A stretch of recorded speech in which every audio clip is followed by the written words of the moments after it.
Good morning everyone, welcome back to my channel. আপনারা সবাই কেমন আছেন? আশা করি ভালো আছেন, আর আমিও ভালো আছি। এখন ঘড়িতে বেজে গেছে সকাল 7টা, আর 8:30 থেকে আমার মেয়ের স্কুল আছে, তাই আমি মেয়ের জন্য ব্রেকফাস্ট বানাতে চলে যাব।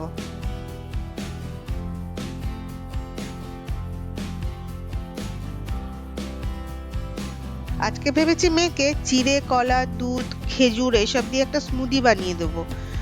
তো এখানে দেখুন, চিড়ে আর খেজুর আমি সেদ্ধ হতে বসিয়ে দিয়েছি, আর পাশে হচ্ছে দুধ গরম। এই স্মুদি টাইপের জিনিস বানিয়ে দিলে তাড়াতাড়ি খাওয়ানো যায়, সুবিধা হয় আমার অনেকটা, আর পেটটাও অনেকক্ষণ ভরা থাকে। আর এরই মাঝে আমি ওর জলের বোতলে জলটাও ভরে নেবো। আর দেখুন, টিফিনে দিচ্ছি হচ্ছে আজকে আঙুর।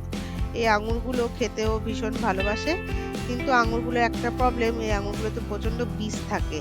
তো আমি কেটে কেটে বীজগুলো ছাড়িয়ে ফেলে দিচ্ছি, আর খোসাটাও ছাড়িয়ে দিচ্ছি, না হলে ও টিফিন টাইমে খোসা ছাড়িয়ে ছাড়িয়ে খেতে গিয়ে টিফিন টাইম চলে যায়, ওর খাওয়াই হয় না কমপ্লিট।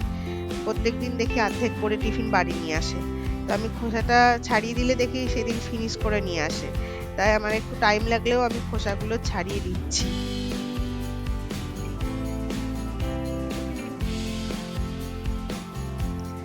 তাড়াতাড়ি করে খাইয়ে ওকে জামা কাপড় পরিয়ে চুল বেঁধে রেডি করে দিচ্ছি।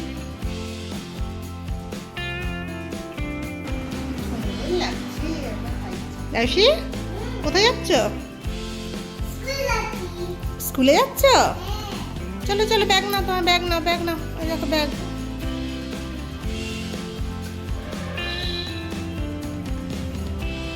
চলো চলো, দরজার দিকে চলো, বেরো।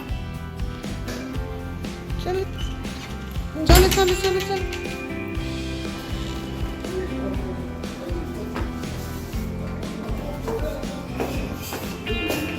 স্কুল যাচ্ছ?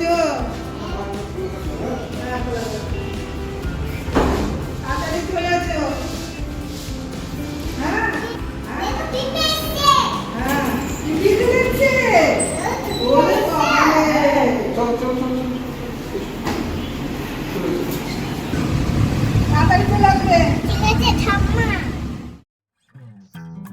আমাদের বাড়ি থেকে স্কুলের দূরত্ব খুব একটা বেশি নয়, এই 2 মিনিটের মধ্যে আমরা পৌঁছে গিয়েছি।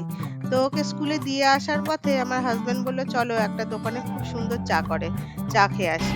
তা আমার তো খুব একটা ইচ্ছে ছিল না, তাও আমার হাজবেন্ডের যখন ইচ্ছা করেছে, ওনার ঠিক আছে, তোমার যখন ইচ্ছা করেছে চলো। তো গিয়ে চা খেলাম। সত্যি চাটা খুবই সুন্দর বানিয়েছিল, না গেলে মিস করতাম। তো আসার সময় কচুরি আর অমৃতি নিয়ে এসেছিলাম কিনে।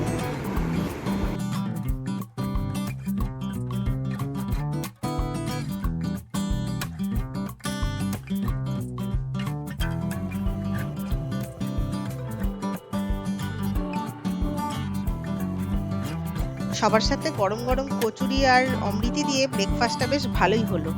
কিন্তু ব্রেকফাস্ট করে তো আর বসে থাকা যাবে না, একটা অনেক দিনের পেন্ডিং কাজ ছিল, সেটা ভাবলাম আজকে সময় আছে যখন এটা সেরে নিই।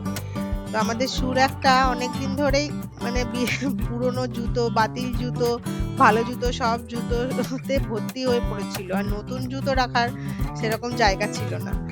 তো ভাবলাম আজকে ওটা পরিষ্কার করে বাতিল জুতোগুলোকে বাদ দিয়ে গুছিয়ে রাখা যাক। এই যে এত বড় সুরে একটা দেখছেন, এটা পুরোটাই কিন্তু আমাদের না। আমি যে পোর্শনটুকু খুলেছি, শুধু এটাই আমাদের। এরকম আরো 4টে পোর্শন আছে, মোট 5টা র্যাক আছে। আর এই ফ্লোরে 5টা ফ্ল্যাট আছে, তো 5 জনের 5টা র্যাক। দেখুন, আমরা আবার আমাদের র্যাকটার মধ্যে একটা কাঠের সেলফ করে দিয়ে দুটো ভাগে ভাগ করে নিয়েছি। এতে করে কি হবে, বেশি জুতো রাখা যাবে। প্রথমে আমরা কোনো অর্গানাইজ ভাবে রাখতাম না, যে তাকে পারতাম সেটাকেই আমার হাজবেন্ডের মেয়ের জুতো রেখে দিতাম। কিন্তু এখন ভাবছি আমি আলাদা আলাদা করে রাখবো, নিচের ভাগে রাখবো আমার বরের জুতোগুলো, আর উপরের ভাগে রাখবো আমার জুতো। প্রথমে হাজবেন্ডের জুতোগুলো ঝেড়ে ঝুড়ে গুছিয়ে নিচ্ছি, তারপর আমার জুতোগুলো আর মেয়ের জুতোগুলো উপরের তাকে সুন্দর করে গুছিয়ে নেব। কিছু জুতো আছে মেয়ের আবার ঘরেও থাকে, সেগুলো ঘরেই রাখবো ভাবছি, কেননা এখানে বেশি আবার দিয়ে গ্যাঞ্জাম করে রাখবো না, সুন্দর করে একটু ফাঁকা ফাঁকা করেই গুছিয়ে রাখবো। জিনিসপত্র গুছিয়ে রাখতে কার না ভালো লাগে, কিন্তু সবসময় সময়ের অভাবে সেটা করে ওঠা হয় না। তারপর যদি বাড়িতে একটা ছোট বাচ্চা থাকে, তাহলে তো আরোই সময় পাওয়া যায় না। কিন্তু কালকে আমি ভেবেই রেখেছিলাম যে এই শু একটা পরিষ্কার করতেই হবে, কারণ আগে আমরা দুজন ছিলাম তো তখন অতটা প্রবলেম হতো না জুতো রাখা নিয়ে, কিন্তু এখন তিনজনের জুতো এত জুতো হয়ে গেছে যে আর জুতো রাখার জায়গা হচ্ছে না। সেই জন্য আমি ভেবেই রেখেছিলাম আজকে যে পুরোনো জুতোগুলো আছে, মানে যেগুলো একটু ছিঁড়ে গেছে বা খারাপ হয়ে গেছে আর খুব একটা পরা হয় না, সেই সব জুতোগুলো আজকে বাতিল করে জায়গাটা খালি করব, যাতে নতুন জুতোগুলো রাখা যায়।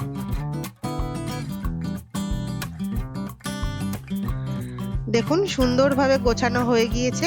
এরকম সুন্দরভাবে সবকিছু গোছানো থাকলে মন এমনিই ভালো হয়ে যায়। তারপর আবার যদি রেডি হয়ে কোথাও বেরোনোর থাকে, তাড়াহুড়োর সময় নিজের পছন্দ মতো জুতোটাও সহজেই পাওয়া যায়।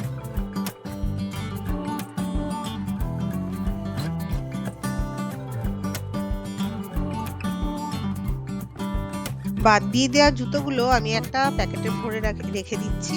কালকে যখন নোংরা নিতে আসবেন যিনি, ওনাকে নোংরার সাথে এগুলো দিয়ে দেওয়া হবে।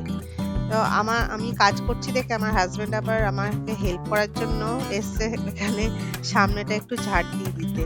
তো ভালোই হলো, ও একটু ঝাড় দিয়ে পরিষ্কার করে দিচ্ছে, ততক্ষণে আমার একটু রেস্ট নেওয়া হয়ে গেল। আবার তো এক্ষুনি মেয়েকে স্কুল থেকে নিতে যেতে হবে। আমরা বেরিয়ে পড়েছি মেয়ের স্কুলের উদ্দেশ্যে। মেয়েকে নিয়ে আজকে সরাসরি বাড়ি ফিরবো না, যাবো একটু হেলথ সেন্টারে, কারণ মেয়েকে আজকে ভিটামিন এ অয়েল ওষুধটা খাওয়ানোর আছে। তো স্কুলের কাছে পৌঁছে ওখানে ওয়েট করছিলাম, পাশেই দেখছি একটা আম গাছে বেশ বড় বড় আম ধরে আছে আর হাওয়াতে ঝুলছে, দেখে বেশ মজাই লাগছিল। এই তুমি চলে এসছো, বোতল নাও।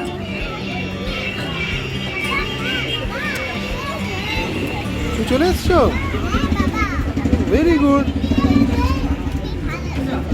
হ্যাঁ আমি এসছি তো। হ্যাঁ না, বসো বসো বসো। आपको लेमिनेट करना है ना? नहीं, आप एड्रेस फिल कर दिया जो आईकार्ड है ना, तो आपको स्कैन नहीं किया।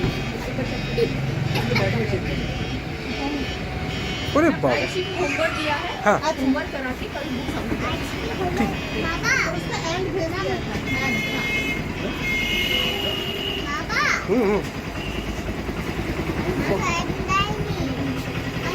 ওর হোমওয়ার্কটা তো দিয়ে দিয়ে আসবে না আগেরটা। আমরা তো বাইকে করে যাবো। পাঠুকা পাঠুকা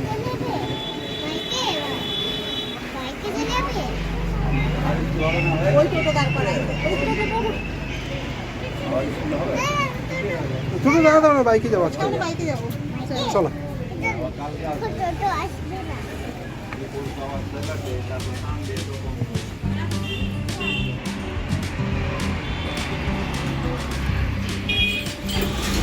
প্রচন্ড রোদ গরমে গলা তো শুকিয়েই যাচ্ছে, তারপরে আখের রস থেকে আর লোভ সামলাতে পারলাম না, চলে এলাম আখের রস খেতে।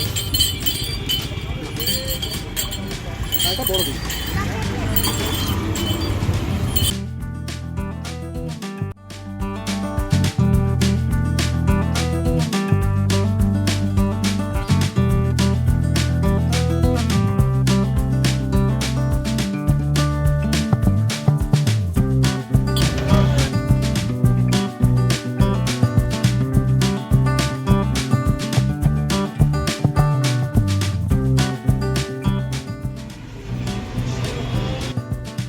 এই যে আমরা চলে এসেছি হেলথ সেন্টারে।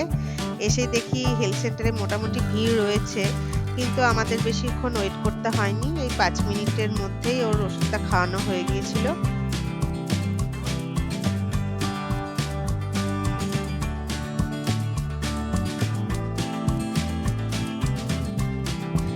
হেলথ সেন্টার থেকে আমরা বাড়ি ফিরে এসেছি, আর এসেই আমার মেয়ে ওর দিদির সাথে খেলা শুরু করে দিয়েছে।